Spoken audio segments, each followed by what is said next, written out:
Tifosi de la Roma Internet, buonasera, vous écoutez Roma Locuta, le podcast, votre instant audio 100% S Roma. Avec moi ce soir, Mathieu ASR.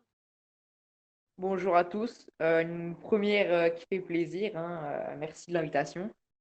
Ah oui, c'est ton baptême ce soir, Mathieu. Euh, Exactement. G25, présent ce soir, Diallo Rossi 25.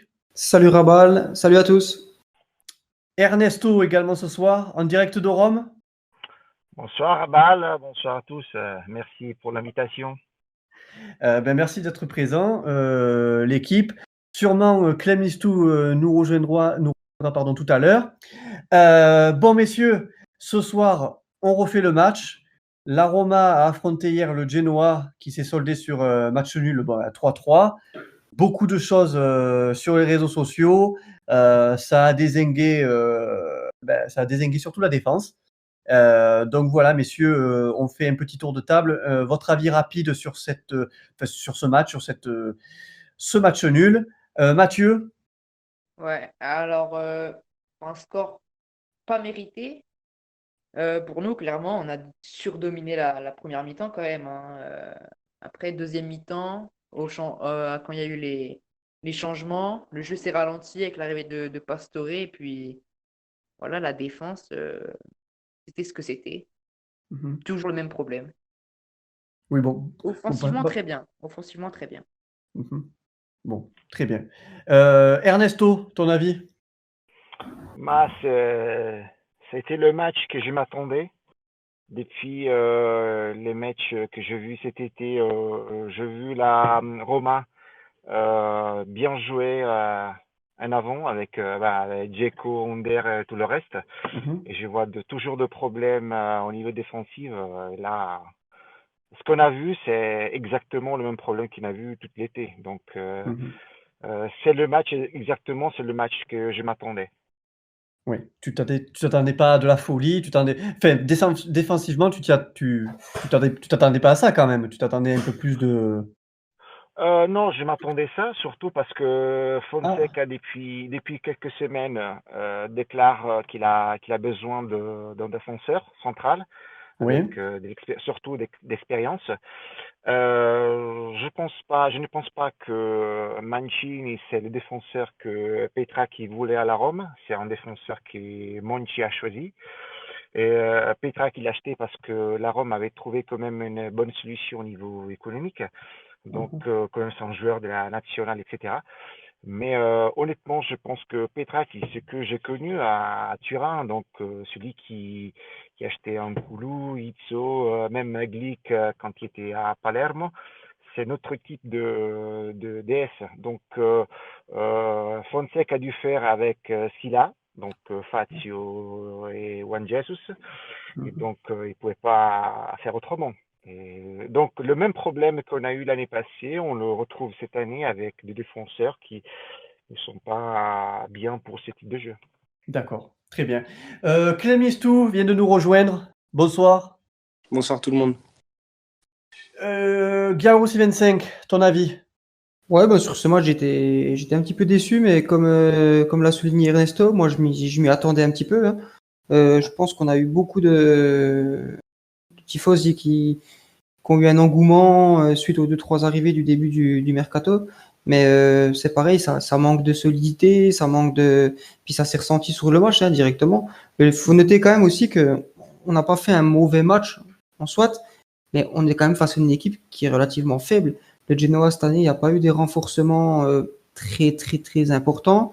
C'est une équipe qui part pour être difficilement au-dessus de la 10e place. On a eu un Ron Jesus et un Fazio toujours aussi mauvais. Un Florenzi pas là où on l'attendait. Paolo Lopez, il a pas sauvé la baraque. Ouais, moi, pour moi, c'est déjà un très mauvais résultat parce que commencer à l'Olympico avant le derby par un match nul en encaissant 3 buts, c'est un très mauvais résultat. Qu'on se le dise. Oui, oui. Maintenant, franchement, je trouve très peu de motifs de satisfaction. Qui plus est, on n'a pas surdominé. Il y a eu des alternances. On a plus frappé. On a plus été dangereux que le Genoa. Mais la possession de balle, elle est quasiment à 50-50. Donc, ça veut dire qu'on n'a pas eu une maîtrise totale sur le jeu. Sur l'animation offensive, on va dire que c'est là, allez, le seul petit point intéressant. Voilà, on a réussi à tirer, on a réussi à frapper, on a réussi à cadrer, à marquer 3 buts également. Il y a eu du mouvement, voilà. Mais sans, je l'ai lu sur un forum, j'ai vu une petite comparaison Fonseca et Zeman. Bon, j'espère juste que ce ne sera pas ça, parce que ça c'est pas adapté à l'exigence de ce qu'on attend nous en termes de résultats. C'est pas un football qui est adapté à ça. D'accord. Clem Istou, avis de table, voilà ton avis rapide sur ce match, voilà, ce que tu en as pensé. Ben ouais, ben avec du recul, parce que bon, hier à chaud, c'était un peu compliqué de sortir de la frustration pour essayer d'analyser ce match. Mais voilà, ben pour moi, je pense que en fait, les inquiétudes qu'on a eues lors des matchs de préparation sur notre défense se sont confirmées hier. Parce qu'on a vu que même lors des matchs de préparation, on était solide en attaque. Et là, en défense, on disait attention, Fazio, Jesus, ça tient pas trop la baraque. Et hier, ça s'est confirmé, malheureusement. Bon, après, on a vu du jeu, voilà. Chose qu'on n'a pas réellement trop vu tout au long de la saison dernière. Donc, ça, c'est sûr que ça fait plaisir. Mais ouais, après, je rejoins les analyses des autres intervenants ce soir. Mais c'est sûr que en défense, ouais, on peut pas tenir une saison comme ça. C'est impossible de vouloir prétendre à faire quelque chose cette saison en ayant une défense aussi faible. Ouais. Qui plus est, malheureusement, avec une attaque qui tient la route, d'après ce qu'on a vu hier. Oui. Et moi, ce qui m'inquiète aussi un petit peu, c'est que Juan Jesus et Fazio, c'est des garçons quand même qu'on a depuis quelques années, mais qui sur la dernière saison ont été plutôt très mauvais, voire très moyens pour l'un et très mauvais pour l'autre. Et on repart avec les mêmes joueurs pour la première journée du championnat. Ah, je sais pas, c'est quoi? C'est un manque d'ambition? Il y avait peut-être d'autres choses à faire parce que là, en fait, on renouvelle de la confiance à des joueurs qui, de par les prestations de la saison dernière, ne méritent pas. Ils méritent pas d'être titulaires. Ou alors, faut encore une fois de plus, je leur dis, revoir nos objectifs. Voilà. Ah, mais Fazio a été prolongé, donc après, ça veut dire qu'il fait partie des plans, malheureusement. C'est le point noir. Pour moi, c'est le point noir de ce mercato. C'est la prolongation de Fazio. Petraki a fait un bon taf et cette prolongation, personne ne l'a vraiment comprise. Sachant qu'on cherchait peut-être, de l'expérience derrière, mais il nous manque un joueur et ça depuis le début du mercato, depuis la perte de Manolas. Sauf s'il acceptait le banc. Si Fazio, pour moi, il acceptait d'être le troisième homme, qu'il acceptait le banc. Mais quand tu renouvelles un joueur, généralement, c'est pas quand même pour le foutre sur le banc, quoi. Surtout Fazio, qui est là depuis longtemps. Mais bon, pour moi, si Fazio, on lui avait clairement dit qu'il était sur le banc toute cette année, est-ce qu'il aurait renouvelé? Ça m'étonne un peu, quoi. Alors, dans ce cas-là, c'est grave. Moi, je l'avais pas vu. Vous voyez, comme quoi il peut y avoir des avis différents et puis des perceptions qui sont différentes parce que moi, je l'avais pas vu comme ça. Moi, je pensais vraiment qu'on cherchait un défenseur central pour mettre avec Mancini et que Fazio, lui, fasse entre guillemets, voilà, bon, on va jouer l'Europa League, on va jouer tous les 3-4 jours pendant 20 semaines au moins consécutives. Donc je pensais que ça allait faire une sorte de turnover avec voilà. Après, c'est vrai que la perception, oui, elle peut être effectivement le fait qu'on l'ait renouvelé, mais en fait qu'on lui renouvelle peut-être aussi la confiance. Là, c'est catastrophique par contre si on fait ça. Hein. Là, on va friser la catastrophe toute la saison. Hein. Bien sûr, oui, tout à fait. D'un point de vue financier, on le renouvelle jusqu'en 2021 ou 2022, il me semble. Il a quel âge? Il a 32 ans. Bah après, la question, c'est on en fait quoi aussi, hein? Mais Ouais, là, il va peut-être partir dans un pays et encore, je le vois pas dans un pays exotique. Hein. En retour en Argentine, hein, Oui, voilà. pour 2 millions Ouais, mais d'euros. avec le salaire qu'il aura, ce sera compliqué aussi de s'en débarrasser, je pense. Hein. J'ai pas vu j'ai pas les termes exactement du salaire, mais je pense pas qu'il ait diminué son salaire de au moins 2 fois. Quoi. Ouais. Ouais, mais personnellement, si je peux intervenir, il y a deux choses que je ne comprends pas dans ces discours. Première chose, le fait que quelqu'un peut mettre Zeman à côté de Fonseca, parce que Fonseca, on l'a vu quand il était au Shakhtar, et on a vu quand il a joué contre la Rome, le problème qu'on a eu pour marquer les buts avec Dzeko. Donc, ces types d'analyses faites fait comme ça, en mettant Fonseca à côté de Zeman, ça, pour moi, c'est de l'incompétence de journalistes qui veulent mettre vraiment du sel sur la Roma et ils ne sont pas capables d'analyser la situation. Deuxième chose, Fazio, je suis bien d'accord avec vous. Euh, Tout le monde est resté étonné du fait de son contrat, donc l'annonce de la Roma. Mais il faut comprendre que Fazio, il a décidé de renouveler parce que en 2 ans, il gagne exactement les salaires qu'il gagne cette année. Donc, il a fait une faveur à la Roma en mettant un bilan 1 million au moins cette année et 1 million au moins l'année prochaine. En sachant que Fazio, quand même, c'est un joueur professionnel, un joueur qui s'entraîne bien, mais c'est un joueur qui n'est pas bien pour la Roma. Donc, dans l'esprit de Petra, qui c'est celui de dire cette année tu renouvelles à un chiffre, la chiffre ça doit être à 1,7 million plutôt que 2,5 millions. Et l'année prochaine, on peut te laisser partir en Chine ou je sais pas où, et quand même on peut faire de l'argent avec toi. Donc Mm. c'est ça l'esprit. Oui. C'est pas le fait de dire on engage et on renouvelle Fazio parce que c'est un point fort de la Roma. On le sait bien que Petra, qui depuis le départ, il est à la recherche d'un défenseur qui n'a pas trouvé. Alors là, je peux dire, c'est un point faible énorme du mercato de Petracchi. D'ailleurs, Alors, la mauvaise nouvelle, surtout, c'est qu'on a appris, il me semble, le communiqué du club, comme quoi la Roma n'était intéressée à aucun joueur du Torino. Donc là, oui, Ouais, mais attendez. ça, attention, c'est aussi en réponse au président du Torino qui, en fin de match contre, contre Sassuolo, il s'est exprimé sur le fait que, en gros, Nkoulou n'ira pas à la Roma. ah oui, mais Voilà. après, c'est quand même pas bon, parce qu'il n'y a pas que Nkoulou, hein, il y a il y a Oui, Itzo mais, aussi, qui a mais prolongé. lui, Cairo, il a voulu dire, en gros, on ne Ah oui, vendra pas de joueurs à la Roma, hein. ouais, Qui ouais, que ce soit Nkoulou, que ce soit Lianco et compagnie, lui, il compte vendre aucun joueur à la Roma. Il veut nous rendre un petit peu la monnaie de la pièce avec cette histoire avec Petracchi qui a eu, comme quoi on l'aurait contacté ouais, avant. Ouais. euh, avant que lui-même ait été au courant. Bon, voilà, dans ce milieu-là, ça se passe de toute façon toujours comme ça, hein. Mais donc en gros, lui, il veut pas vendre de joueurs à la Roma, quoi. Voilà. Oui. Alors, messieurs, Fazio, sa prolongation va jusqu'en 2021, il aura 34 ans.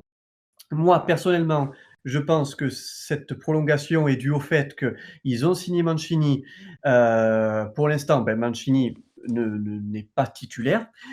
Ils n'arrivent pas à trouver ce défenseur d'expérience dont ils ont besoin. Du coup, naturellement, ils ont prolongé Fazio et derrière, tu as Juan Jesus. Tu sais, voilà, ce sont deux joueurs qui sont là depuis un petit moment et tu es obligé de les avoir les deux si tu n'arrives pas à recruter Ah, mais les c'est des deux choix par défenseurs défaut. dont tu souhaites. Oui, voilà, c'est ça. Du coup, Malheureusement, mais je ça veut pense que dire c'est ça.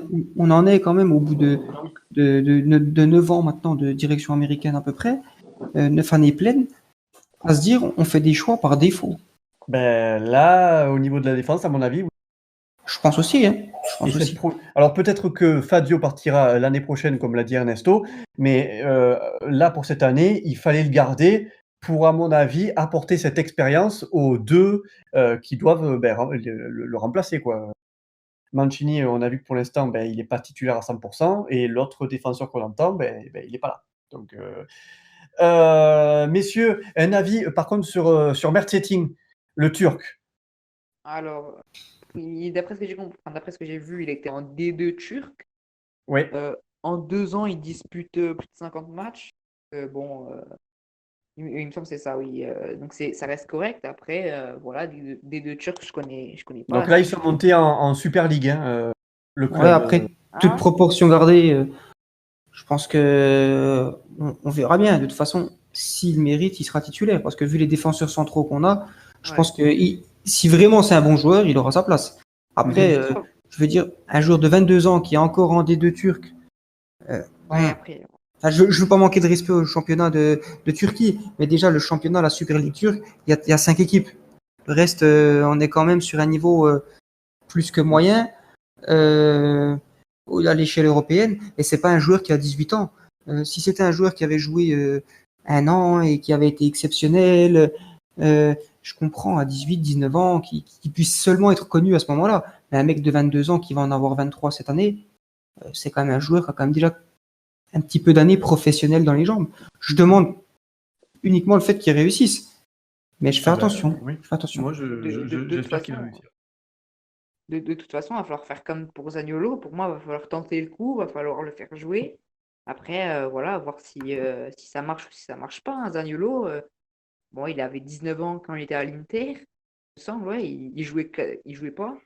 Il a suffi d'un match pour qu'il se révèle. Donc, Après, Zaniolo était quand même à l'Inter, il était quand même un joueur, un jeune joueur, vraiment qui avait une perspective d'avenir, il était de bonne, ouais, il de jouait bonne déjà avec augure. la nationale en moins de Ah oui, 18 ans, oui. il me semble. Il était Après, déjà reconnu, hein, Zaniolo. Voilà. Après, ça voulait pas dire qu'il allait percer. mais Mais voilà. chez les jeunes, il avait quand même déjà montré des choses très intéressantes. Voilà. Bon, pour moi, il faudra juste tenter le coup et voir comment ça se passe. Ouais. D'ailleurs, pour la petite aparté Inter, mais l'Inter contre Lecce mène 2-0 à bientôt la mi-temps, hein. Ah, ben merci pour cet aparté. Moi, j'en ai une autre d'aparté qui vient de tomber. C'est Roma Press. Benassia. Massara m'avait contacté pour retourner à Rome, mais ensuite il est parti à Milan. Donc, voilà. Un de plus, quoi. Messieurs, boulette de Juan Jesus, il faut l'accabler ou pas? Pour Non, moi, le garçon, il mérite pas ça. pour moi, voilà, une fois, deux fois, trois fois, d'accord, mais pour moi, là, c'était la fois de trop, clairement, parce que là, c'est la Serie A, c'est la première journée, on est à domicile. Faire ce genre de choses, clairement, pour moi, non, on peut pas. Il doit être Autant, stressé. oui, et pour moi, c'est vrai il doit être très stressé, il doit gravement manquer de confiance. Pour moi, il a un manque de confiance pas possible. Mhm. Mais voilà, après, Après, on a quand même tous vu aussi que ce sera jamais un grand défenseur. Ça oui, restera voilà. toujours un défenseur de dépannage. Donc, c'est pour ça que je dis que c'est dur de l'accabler parce que je pense que même lui, il est conscient. C'est un joueur qui est conscient de ses lacunes et qui reste un travailleur quand même. Ça reste un joueur qui est professionnel parce qu'il accepte le banc, il accepte le banc sur de longues périodes. Euh, à la Roma de nos jours, c'est peut-être pas non plus évident de trouver des joueurs qui vont accepter le banc Ouais. de manière c'est sûr, aussi facile. Donc, du moment qu'il est professionnel puis qu'il joue que par intermittence, maintenant, c'est vrai que s'il joue par intermittence et qu'il fait des boulettes, ça va le conditionner aussi à un moment donné, quoi. Et c'est à nous aussi d'avoir un petit peu plus d'ambition, de montrer un dynamisme, de montrer que la direction, elle est forte. Parce qu'encore une fois de plus, Ouais. moi, sur cette fin de mercato, on est à une semaine de la fin du mercato, même un petit peu moins.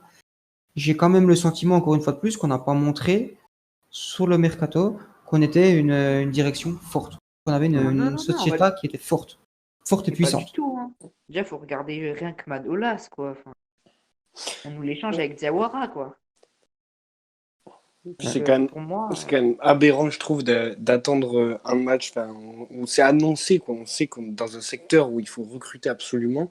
On attend voilà, voilà, un non-match de Juan Jesus et de Fadio pour de s'alerter comme ça d'un coup, que ça soit sur. Mais même nous, les tifosi sur Twitter, tout le monde l'avait dit, mais c'est ouf qu'à ce niveau-là, on ne se rende pas compte que là, il y a un sérieux problème et il faut trouver une solution au plus vite. Parce que la semaine prochaine, c'est la Lazio. Et tu peux pas te permettre d'arriver dans un derby où on sait que c'est hyper important, surtout en entrée de saison comme ça, d'arriver avec une défense comme ça. C'est pas possible. Exactement. Exactement, ça peut conditionner toute la saison. Les 3 matchs-là qui viennent, ils peuvent conditionner toute la saison. Ouais. mais pour moi, après, Jesus, donc oui, c'est catastrophique, hein, mais Fazio, clairement, je trouve que il est depuis le Real, je le trouve mieux. D'accord, là, il fait en première période là, ces deux poulettes où il laisse passer entre les jambes, on ne sait pas pourquoi. Mais clairement, on le voit, il nous sauve une action quoi, mais il le rattrape, on ne sait pas comment. Pour moi, Fazio, déjà, il a le gabarit comparé à Juan Jesus qui ne l'a pas.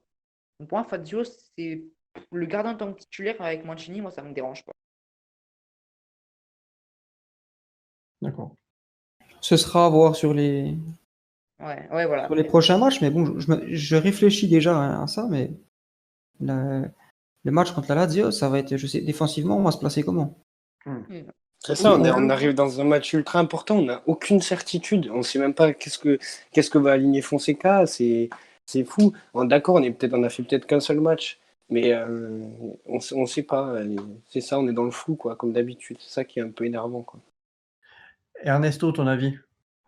Rechercher des certitudes quand Fonseca il est arrivé cette année, quand Petra qui a dû faire un travail assez difficile, donc de remettre en discussion toute une équipe que Monchi avait construite, avec plusieurs joueurs qui devaient sortir, voir Olsen, voir Nzonzi, voir Defrel, etc.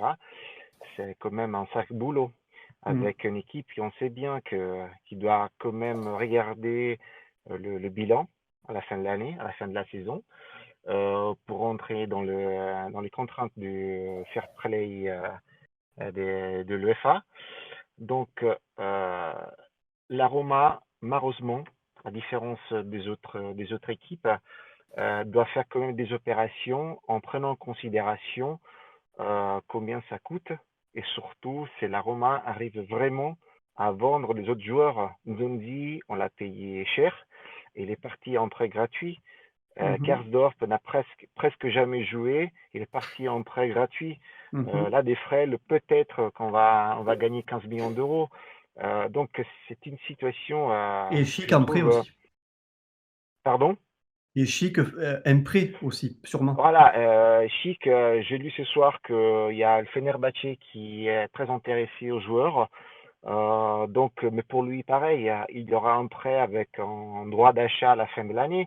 Mais c'est toutes des situations qu'on n'a pas vues. C'est une situation, c'est là qu'on n'a pas vu l'année passée. Il faut se rappeler que Monchi était parti avec un mercato dans lequel il avait vendu Salah, Alisson, Strootman 25 millions d'euros, Nainggolan, et là Petra qui doit vendre de joueurs qui personne veut chez eux. Hein. Donc il faut comprendre un petit peu cette situation. Et moi je trouve quand même que le boulot qu'il a fait c'est quand même bien parce que on ne se rappelle pas déjà qu'on a changé le gardien et Paul Lopez me semble un très bon gardien qui sait bien jouer avec les pieds. Je pense, on le verra après, que Spinazzola, c'est un bon joueur. J'ai dit même Zappa Costa, je trouve qu'il a un très bon prêt pour la Roma. La chance, c'est que le joueur, les attaquants se connaissent bien. Donc là, j'ai vu une très bonne évolution de Under hier. Je le vois similaire à Salah dans son façon de jouer. Donc c'est quelqu'un qui donne la troisième solution comme attaquant. Alors, l'année passée, on jouait que avec Dzeko central. Là, la chaîne Under Pellegrini, c'est très intéressante. Dzeko peut être beaucoup plus disponible pour la Roma en sachant qu'il y a quand même un attaquant qui est capable de marquer des buts, voire Under. De l'autre côté, malheureusement, Kluivert n'est pas comme Under. En plus, je pense que Perotti il avait quand même bien joué cet été, donc c'était une très bonne solution. Là, je vois que la Roma a essayé d'acheter Tyson pour remplacer Perotti qui sera bloqué pour 2 mois et on n'a pas trouvé encore le remplaçant de El Shaarawy qui est parti en Chine. Tyson, on en parlera tout à l'heure de Tyson, oui. Et mais mon rêve c'était Default et là je vois qu'il est parti pour la Fiorentina donc on verra qu'est-ce qu'il nous donnera Petracchi. C'est vrai que j'ai vu même la Lazio hier ils font peur parce que c'est les mêmes équipes l'année passée donc ils se connaissent super bien, ils se trouvent facilement devant Correa et Immobile. En plus, ils ont Luis Alberto et Milinkovic-Savic, donc ils ont beaucoup de solutions. Ils ont gardé les cadres en plus. Hein. Ouais, Milosevic annoncé à United qui n'est pas parti finalement. Donc, C'est vrai que comme tu dis, Ernesto, la Lazio, ça fait peur parce qu'ils ont réussi à conserver leur titulaire, leur cadre, et puis sans faire un mercato en entrée fantastique, il n'y a pas de quoi rêver non plus. Mais ils ont une bonne scouting avec Iglitare. Lotito a fait une politique qui prévoit que ce que la Lazio dépense doit derrière gagner. Donc, n'a pas le même système de la Roma. Et ça permet à Lotito de dire face au Real Madrid, si vous voulez à Milinkovic-Savic, il faut qu'il vous donne 150 millions d'euros, sinon il restera là-dessus. Ouais, Point barre. c'est vrai. Tu as raison. Je pense que en fait, ils se mettent pas en difficulté Ouais. ou dans l'obligation de vendre ou toutes ces choses-là. Ils fonctionnent d'une autre manière que nous. Et nous, le problème, c'est que je pense qu'on arrive un petit peu avec nos liasses de dollars et on s'oblige en fait à surpayer n'importe quel joueur. Ernesto, il nous a fait carrément toute l'équipe. Par contre, messieurs, dans tout ce que vous avez dit, il y a un joueur bon, il y a Kolarov, on n'en a pas parlé, on va en parler aussi. Un joueur quand même assez important, et j'ai pas entendu son nom pour l'instant, c'est Alessandro Florenzi, le capitano, les gars, on n'en a pas parlé. Comment vous l'avez trouvé hier?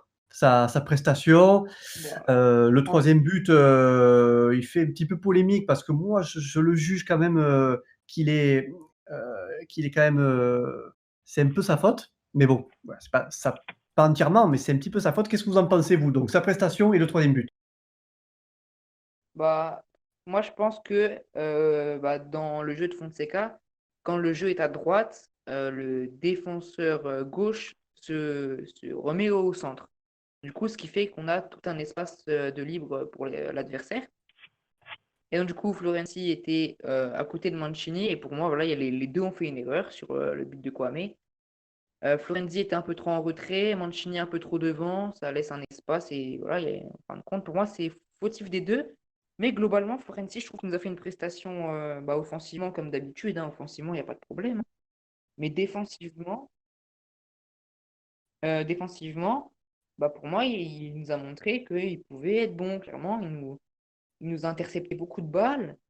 Euh, il nous a arrêté pas mal de joueurs sur la fin de match, notamment. Il a très bien défendu. Mhm. Pour moi, il a fait un bon match, un match complet. Voilà, il a fait ce qu'on lui demande. Florenzi, il a très bien joué pour jusqu'à, je peux dire 50, 60 minutes. Après, moi je l'ai vu qu'il était super fatigué parce qu'il a fait un gros match jusqu'au troisième but du Genoa. C'est ça, oui, Et oui, oui, oui.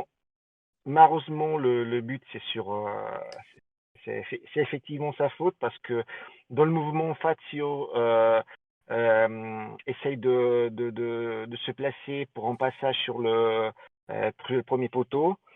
Mancini, il est sur Pinamonti. Et là, Florenzi est en super retard, mais il était super, super fatigué. C'est pour ça qu'après, Fonseca, il a changé avec Zappacosta.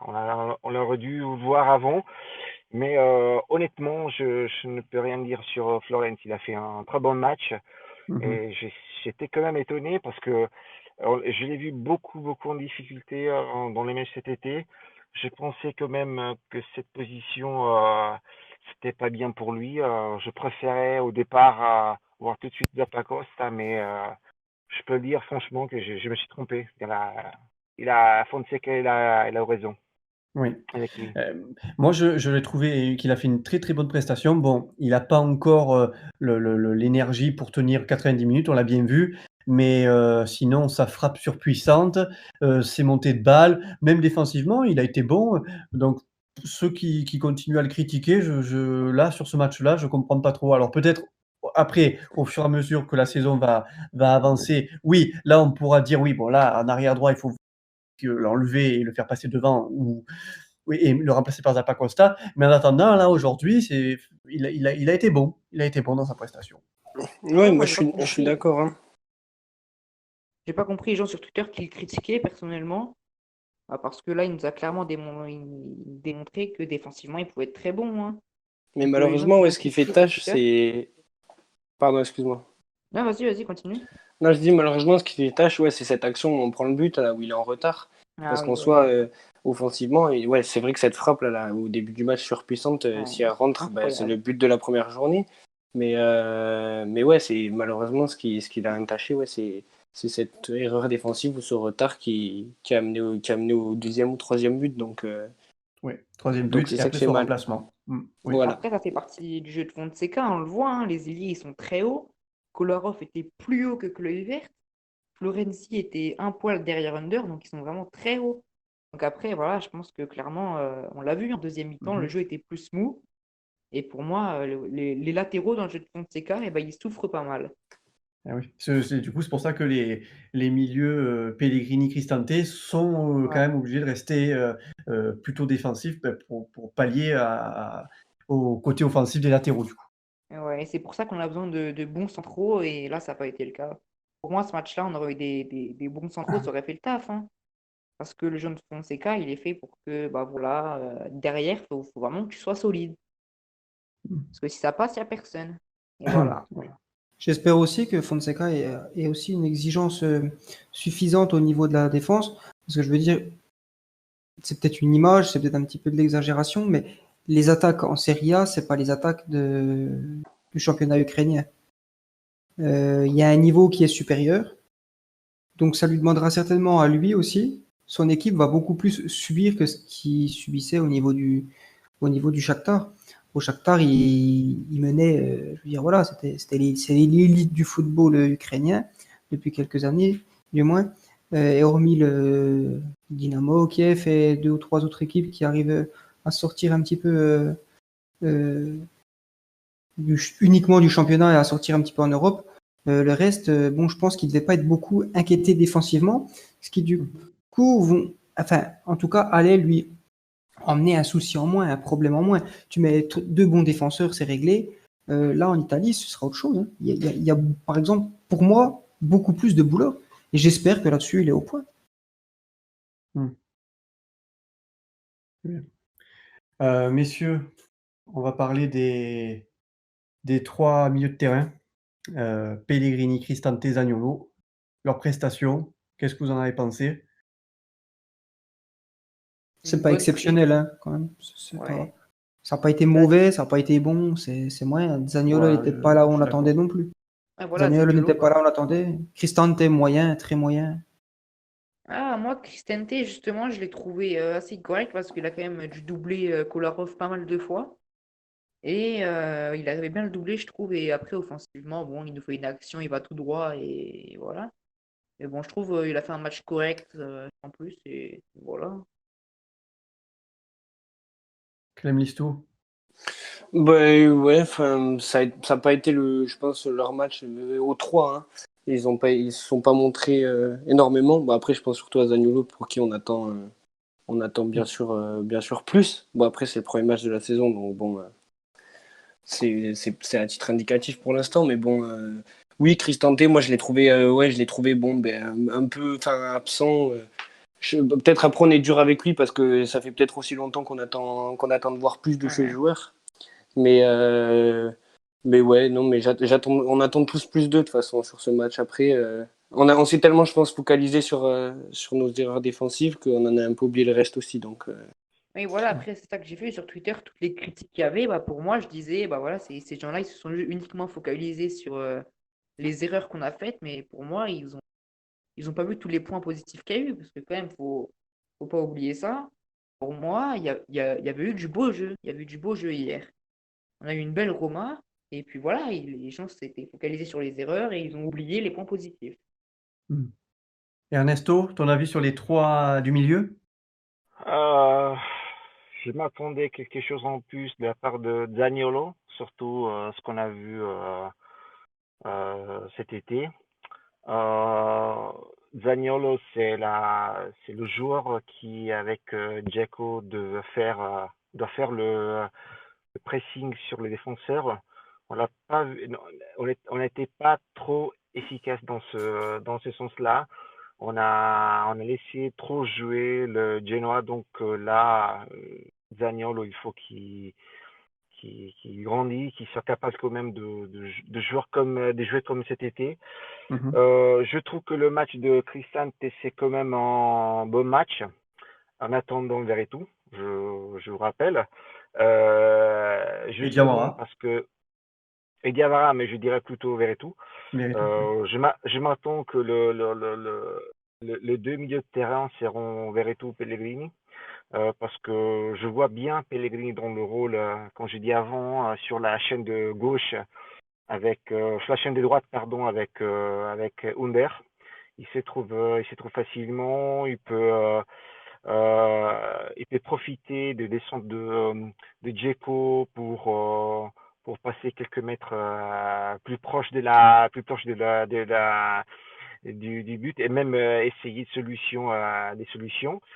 Il faut se rappeler quand même que Cristante, c'est un petit peu sa faute le premier but qu'on prend on prend parce que il regarde le ballon quand il y a quand le ballon qui arrive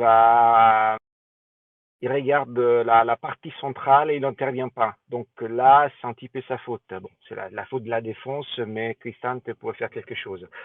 Mais quand même, je vois qu'il a un très très bon pied parce que quand le ballon qui passe à Dzeko pour le deuxième but de la Roma, c'est un pied quand même d'un joueur qui est capable quand même de faire des bons passages. Donc, dans ce sens-là, très bien. Mais comme je dis, j'attends vers tout. D'accord, très bien. Bon, messieurs, on passe cette fois le trio côté offensif qui nous a réellement fait plaisir. Peut-être Kluivert un peu plus discret que Under et Dzeko, mais voilà, très bonne prestation quand même de cette attaque. Voilà, messieurs, votre avis? Ah ouais.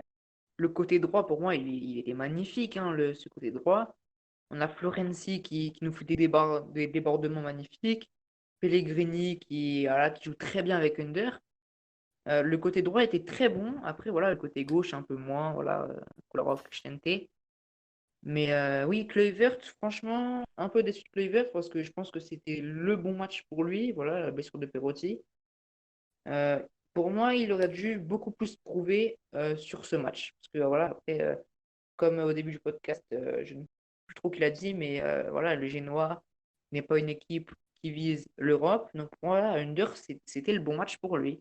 Après, pour moi, il a mal géré le match. Oui. Ouais, ben, je suis d'accord. En fait, on sait qu'il a des qualités, on sait qu'il a un vrai talent Ouais. joueur, mais on dirait, enfin, des fois, on dirait qu'il est absent sur le terrain ou qu'il sait pas ce qu'il fait en fait. C'est ça, c'est. L'insuffisance. Ouais, Il y a un petit peu de suffisance. exactement, ouais, exactement. Peut-être il y a sûrement de ça aussi, mais ouais, je sais pas, des absences par moment sur le terrain qui fait qu'il sort un peu du jeu, je trouve, et qui s'efface peu à peu. Non, Bon, mais après, des fois, c'est oui, pas le seul sur le match, mais quand même, ouais. son Alors, positionnement, des fois. Ah, vas-y, vas-y, Rabel. messieurs, moi j'ai une question. Moi, j'ai pas la science infuse. Une réponse. Moi, Kluivert, je le verrais plus à droite. Alors, les matchs de l'année dernière où il était avec Ranieri, tout ça, je l'ai vu souvent jouer à droite. Il a été très bon.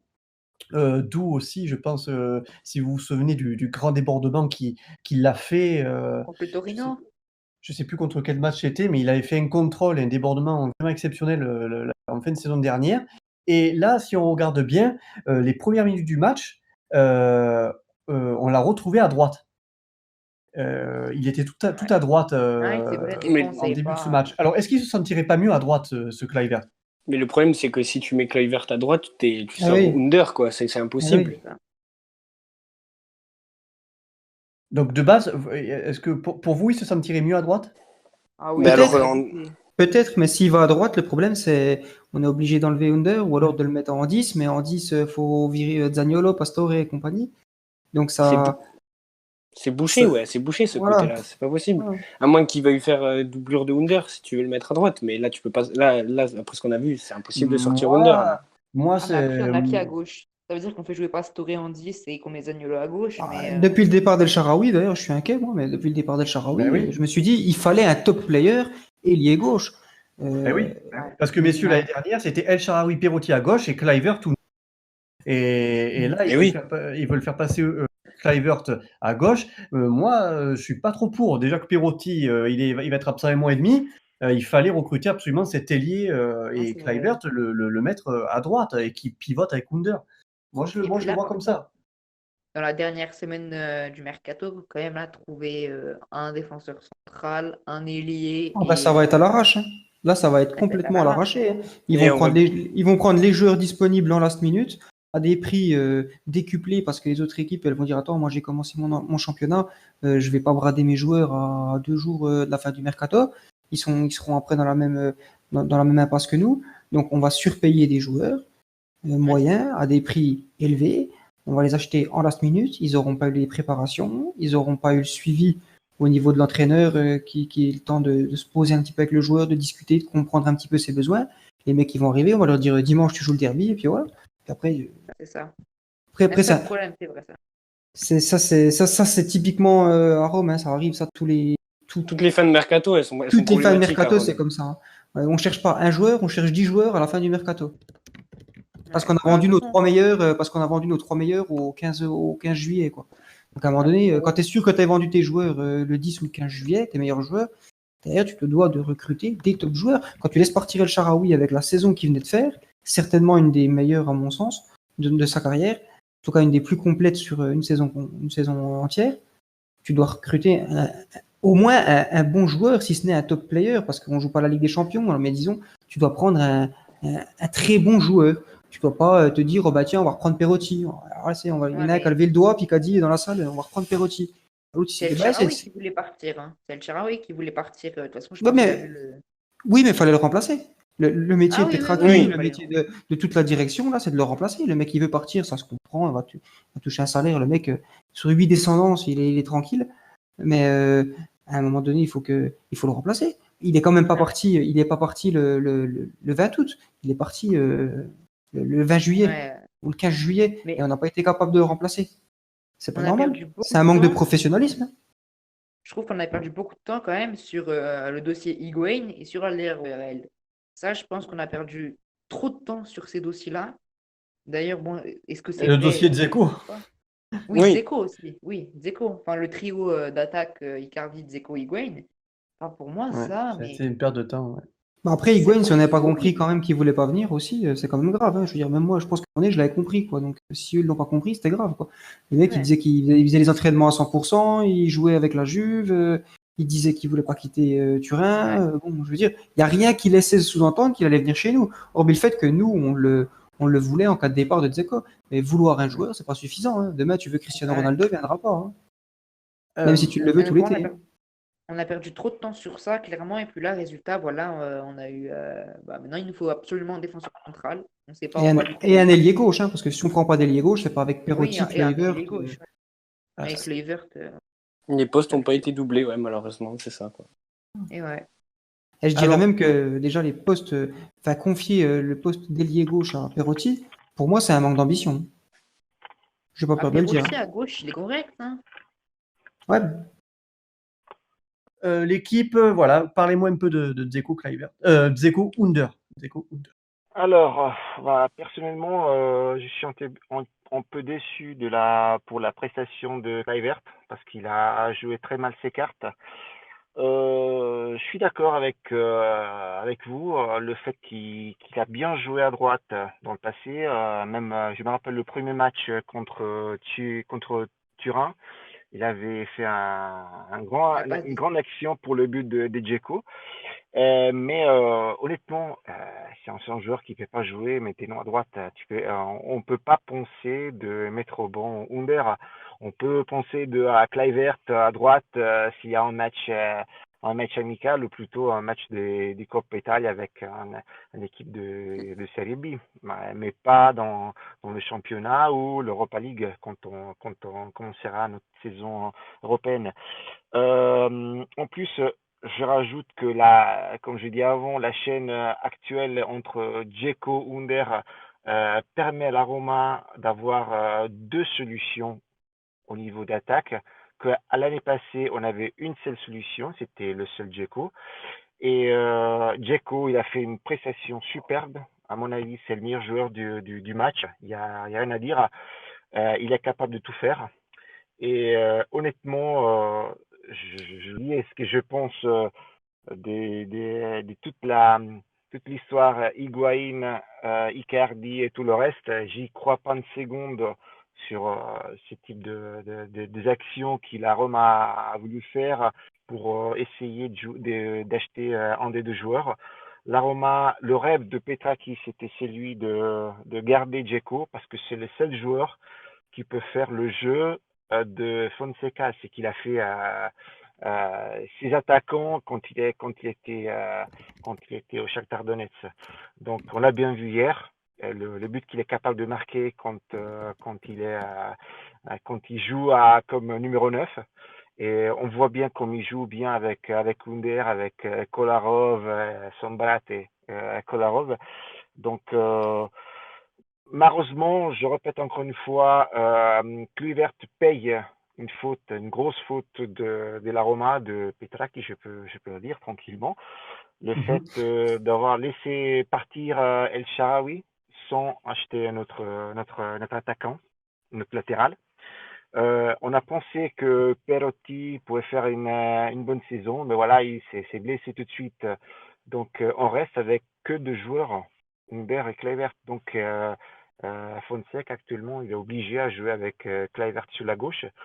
La solution possible, si Spinazzola sera disponible bientôt, ce sera de voir Kolarov et éventuellement Spinazzola ensemble. Ça c'est mon point de vue. En attendant, bien évidemment, les derniers jours du mercato qui peuvent nous donner quelques solutions supplémentaires. Moi, j'ai trouvé que on a retrouvé un peu Dzeko face aux nombreuses critiques qu'il a subies tout au long de la saison dernière, son côté nonchalant et où il baissait les bras. Mais hormis, voilà, je pense qu'il a peut-être fait 2-3 erreurs en fin de match où il a peut-être joué un peu perso au lieu de sortir les ballons. Ça c'est habituel, hein. La Ouais, saison bien dernière, il sûr. fait ça. Bien Mais en sûr, vrai, bien ça allait. sûr. J'ai bien aimé, et surtout là où je veux souligner, c'est son apport en tant que meneur d'hommes. J'ai trouvé que sur chaque action, il est allé encourager tout le monde. Même quand il a marqué, il est allé encourager ses coéquipiers. Et j'ai trouvé que dans son attitude, franchement, hier, il a été irréprochable. Et ça change parce qu'avec ce qu'on a vu l'année dernière, je trouve que ça fait plaisir. Après, ouais, si je dois parler d'Under, premier but magnifique, hein, où sincèrement, il met tout son talent, il montre tout son talent tout simplement. Où on sait que voilà, quand il rentre dans la surface et qu'il arrive à se décaler, généralement, ça finit au fond. Donc c'est de bonne augure pour la suite, ça va le mettre en confiance. Et donc vraiment, vraiment une super entame pour lui de championnat. Très bien. Ouais, et puis ouais, moi je dirais, voilà, comme a dit Clem Listou, il nous a fait un grand match. Et puis ouais, il avait moins ce côté personnel. Voilà, il a fait 2 fois ça vers la fin du match où voilà, il était dans la surface, il aurait dû la mettre sur under. Bon, il nous a loupé une frappe avec son pied droit, mais franchement, comparé à l'année dernière, qu'il a quand même fait un bond en avant là, plus collectif. Et vrai, voilà, comme il a dit, hein, son côté meneur d'homme. Et voilà, je le trouvais très motivé. Et franchement, je pense que c'est très très bon. Ça s'annonce très bien pour la suite pour lui. Sa prolongation va lui faire du bien, hein. Si bien Ouais, mentalement que même physiquement, je veux dire, le mental va jouer sur le physique et il va se retrouver, il va redevenir le leader et il sera encore, nul doute, à la fin de la saison dans le top 3 de nos meilleurs joueurs, hein, ouais. comme depuis Je veux plusieurs dire années comme chaque maintenant. année, hein. Oui, voilà. S'il commence comme ça, oui, qui continue, quoi. Que Ouais, les dieux nous entendent et qui continuent une saison comme ça, quoi.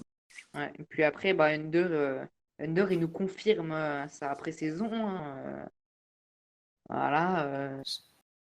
Clairement, il n'y a rien à dire sur Under. Il a été partout. Sans blessure, je pense qu'il sera Ender, sans blessure, je pense qu'il sera ça sera la saison de la révélation. Et S'il est voilà, c'est ça. épargné des blessures, ça va être la révélation de la saison. Moi, je C'est le pense joueur que que, l'année prochaine sera à côté à 50, 60 millions d'euros et puis voilà, quoi. ouais, comme Florenzi, hein. Florenzi, si en 2014, il n'aurait pas eu les ligaments, il me semble, ça aurait pas été la même, hein. Ouais, donc voilà, franchement, Under, rien à dire. Très bien. Très bien, messieurs. Allez, on va passer. On a bien débriefé ce match, vraiment en profondeur grâce à tous vos avis. Là, maintenant, je suis bien rodé. J'espère que les auditeurs seront aussi de votre avis et également très contents de ce débrief. On va faire un point mercato rapidement, messieurs. Donc, à tour de rôle, vous me parlez de tout ce que vous avez entendu Taison, Rougani, Kalinic. Voilà, et ensuite, eh ben, s'il y a des N'Koulou, Boateng, il y a eu beaucoup de N'Koulou, Boateng, voilà, le Santon, Torino. Defrel. Voilà. Alors, concernant concernant la défense, ce que je sais depuis mes contacts à Rome, Rugani peut être encore un joueur que la Roma peut acheter, sauf que maintenant Milan a sorti un intérêt pour Demiral. Donc la solution pourrait être pour la Juventus de garder Rugani comme quatrième et laisser partir Demiral pour Milan. Donc la solution Rugani-Roma peut malheureusement pour qui aime bien le joueur finir comme ça. Il y a encore la possibilité de la Roma pour Lovren. Et ce soir, j'ai entendu à la radio que Benatia quand même, il a essayé, il a lancé un message à Petra qui quand même, il est disponible si nécessaire à revenir à Rome pour cette saison. J'y crois pas, mais bon, c'est une proposition quand même d'un joueur qui joue encore, même s'il n'est pas au même niveau que du passé. Pour le reste, comme j'ai anticipé avant, Tyson semblait proche de la Roma. Ce soir, il y a eu le Shakhtar Donetsk qui a lancé un message sur message sur lequel il dit que effectivement le joueur n'est pas en vente. Donc je sais pas si c'est de la tactique pour essayer de gagner quelques millions en plus ou pas. On verra dans les prochaines heures. Il reste encore la solution Kalinic comme un remplaçant de Dzeko. Ça, je trouve que c'est une bonne solution pour un joueur quand même qui connaît très bien le championnat italien. On l'a vu quand même jouer. Il ressemble un peu au jeu de Dzeko. C'est pas un vrai Dzeko, mais c'est quand même un joueur qui est capable quand même de jouer avec les autres. Et dernière chose, j'ai vu sur Twitter un post d'un journaliste turc qui parle du Fenerbahçe vraiment proche du prêt de Chic. C'est quand même un joueur qui va partir. Ça sera en Turquie, en Allemagne, au Lipsia, je sais pas, mais c'est quand même un joueur que ne rentre plus dans les intérêts de Fonseca. Donc c'est certainement un joueur qui va quitter la Roma bientôt. Donc Schick va quitter la Roma et probablement sera remplacé par Kalinic. Je te rajoute encore une autre chose, j'ai oublié, des frêles proches du Cagliari à 15 millions d'euros. Donc ça sera un prêt avec un droit de rachat total 15 millions d'euros. Il y a encore Sassuolo qui peut l'acheter, mais ce que j'ai entendu, le Cagliari est vraiment proche de l'achat du joueur. Et la Sampdoria? La Sampdoria, pareil, mais il semble quand même que la Sampdoria est plutôt intéressée en joueur, je ne me rappelle plus comment ça s'appelle, Komoko peut-être, avec son équipe qui a baissé ses prétentions à 11 millions d'euros. Donc la Sampdoria devrait être au complet. Mais là, sur ce type de joueur, le mercato change tous les 5 secondes. Donc on ne sait pas si la Sampdoria, suite aux relances du Cagliari, essaie quand même de faire sa dernière offre pour le joueur qui a bien joué quand même à la Sampdoria. Même si maintenant la Sampdoria, il a Caprari, Quagliarella, Gabriel, donc il a une bonne batterie d'attaquants. D'accord, parfait.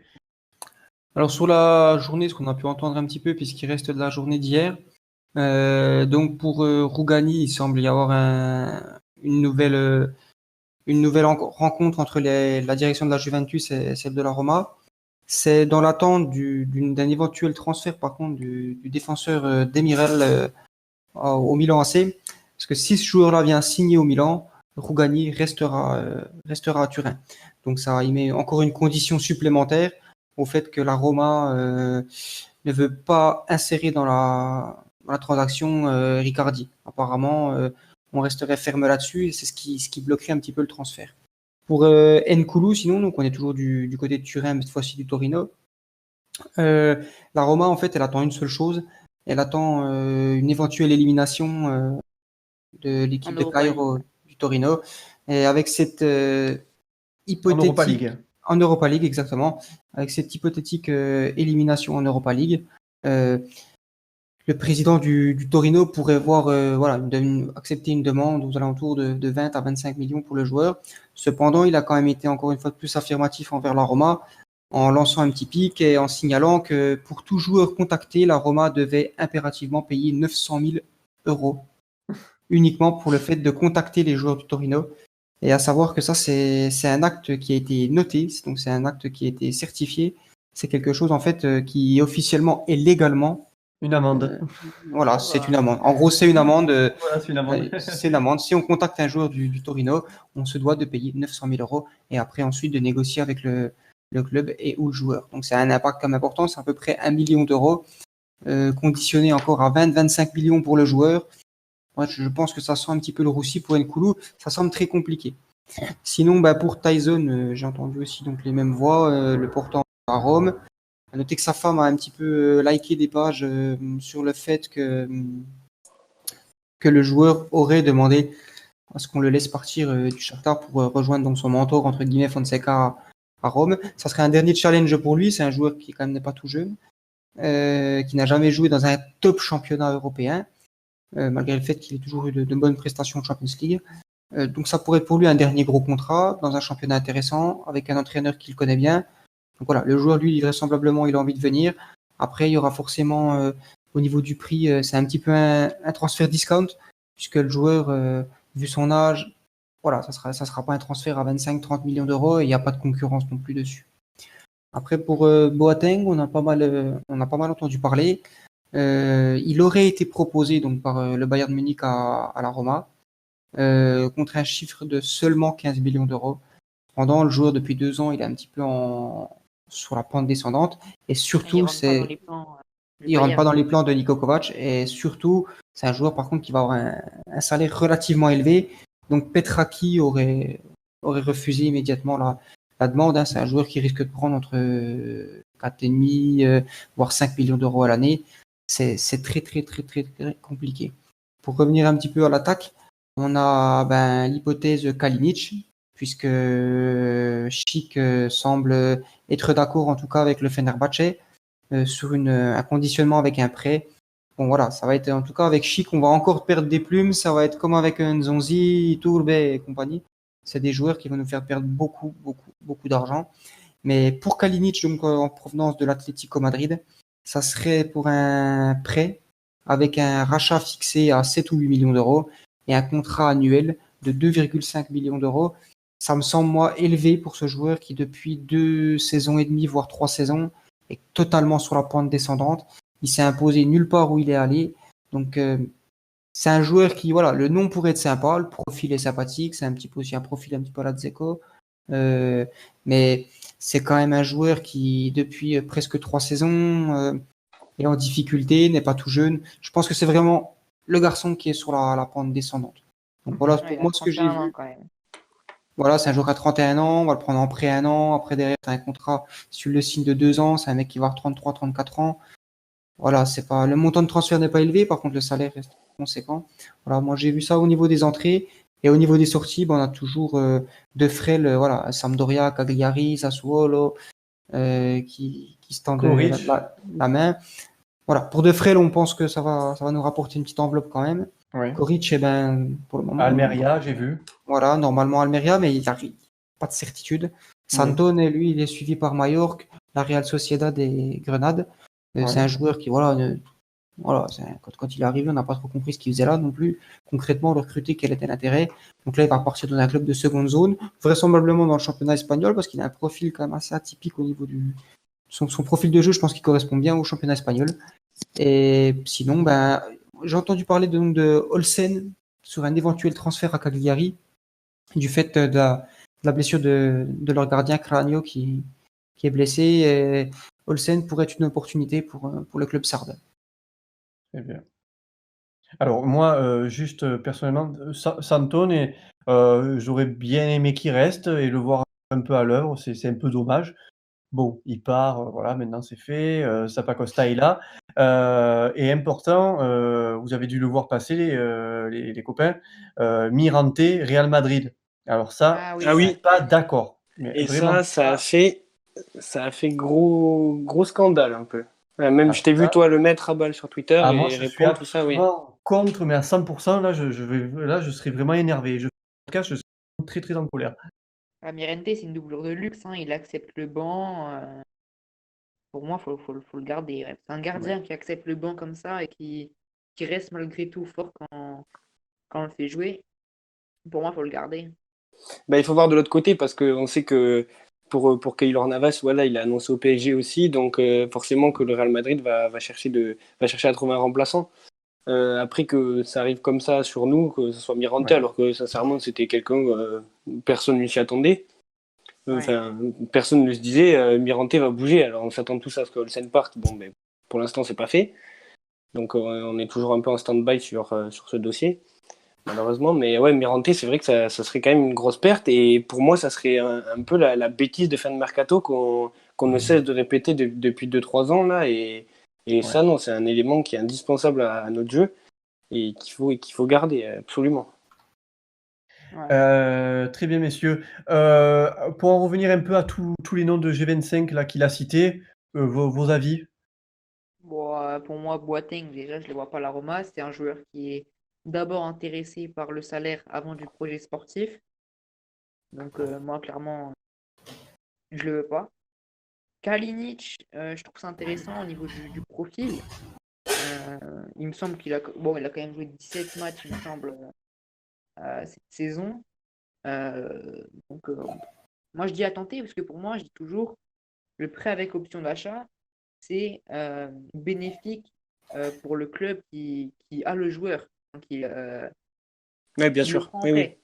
bien Parce sûr, ouais. que clairement, voilà, si ça marche pas, je le renvoie et puis voilà. Donc Mmh. franchement, tenter le coup, ça me dit bien. En plus, voilà, il reste pas beaucoup de jours. Je pense qu'on n'a clairement pas le temps d'aller encore chercher, encore négocier. En plus, il me semble qu'il a donné son accord, donc Oui, il a donné d'accord. pour moi, c'est Bah, intéressant, hein. je m'attendais à Llorente. J'aurais voulu. Ah oui, Llorente, oui, Llorente, Oui, doublure de Llorente, luxe. ça fait longtemps que tu l'attends, ouais, de Ah ouais, Rabat. lui, je l'aurais aimé l'avoir, mais bon, apparemment, il va vers Naples. Je sais pas encore où ça en est cette histoire. Ouais. À Tottenham, très bonne doublure, hein. Ah oui, En c'est place, il met ça, des buts. il est bon. Ah bah, mais bon, je crois que quand même le salaire, il doit être pas mal quand même. Ouais, ouais, Il doit ouais. avoir un beau petit salaire, mais Et puis il a 34 ans quand même, hein, il va sur 35 ans bientôt. ouais, mais c'est le genre de joueur, il C'est un rentre adoris, et clairement. Le mec, enfin, Ouais. pour moi, il est pas fatigué, hein.